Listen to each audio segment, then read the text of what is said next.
د ژوند مزل لنډوي، ښه بدیل یې څه دی؟ مصنوعي مالګه کولی شي خلک د زړه له روغې ناروغیو څخه وژغوري. د ترسره شویو څېړنو له مخې یوازې په چین کې د مالګې پر ځای له پوټاشیم څخه ګټه اخیستل کیږي. کولی شي نږدې د 9 میلیون تنو انسانانو له هغو مړینو څخه مخنیوی وکړي چې د روغې ناروغیو له امله پیښیږي. په چین کې د پوټاشیم استعمال کچه ډیره ټیټه ده، په داسې حال کې چې برعکس په یاد هیواد کې د سوډیم کارونې له توصیه شوې کچې څخه ډیره لوړه ده. په چین کې د مالګې ډیر استعمال معمولا د دسترخوانونو پر سر دود دی.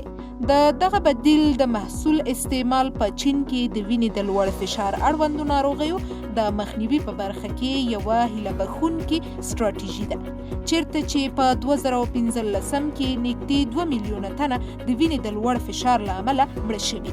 د ډیرې مالګې خوړل د وینې د فشار د لوړېدا لامل کیږي، چې تر وخت وړاندې د مړینو اصلي لامل دی، چې د مغزو د سکتې او یا د زړه د روغې ناروغیو له امله رامنځته کیږي.